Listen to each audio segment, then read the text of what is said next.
তো আজকে হলো দশহরা, আর আমি জাস্ট এই স্নান করে বেরোলাম। আর আমার দশহরার দিন আমাদের বাড়িতে একটা পুজো হয়। কি পুজো? ছাদে হয়, আমি তোমাদের দেখাচ্ছি। তো চলো তোমাদের পুজোটা দেখাই। আমার এই যে ঠাকুরদার মৃত্যু দিবস, তাই জন্য আমি বেরিয়ে জাস্ট আগে মালাটা দিলাম মার ঠাকুরদা।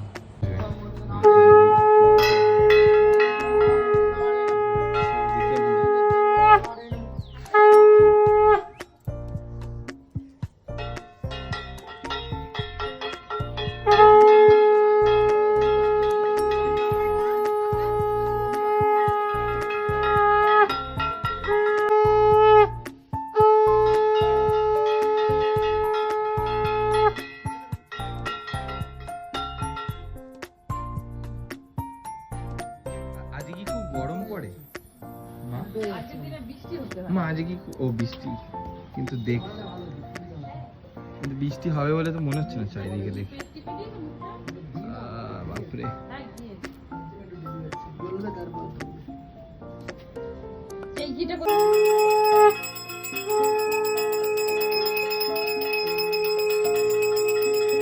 সুন্দর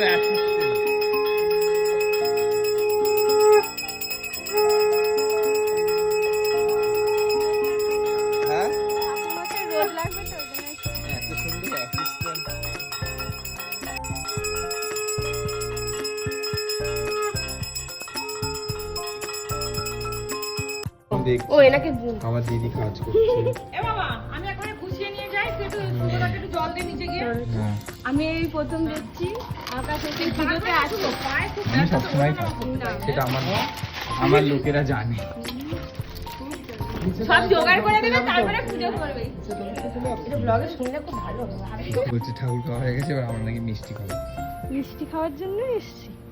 তুমি তো ওই জন্যই এসছো না, তোমাকে তো আমি কোনদিন পুজো আচ্ছা করতে খুব একটা দেখি না। আমি ভাই প্রসাদ খাওয়ার জন্য আছি আগে। আমি লোভী যে তো আগে আর কেউ প্রসাদই দেবে না। অরিজিনালিটি যে তুমি তারপরে দেখা গেল পুজো বাড়িতেও না, যাও, না, পুজো দেখতে না, শুধু খেতে।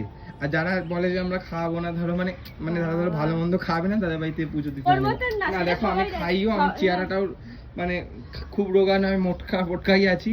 আমি খাইও, সবাই জানে। কিন্তু তুমি যে লোকের কাছে প্রিটেন্ড করো যে আমি রোগা, আমি খাই না, সেটা তো ভুল। আমি সেটা কোনোদিনই বলি না আমি খাই না, আমি খাই। খুবই ভালো খাও, সেটা আমি জানি।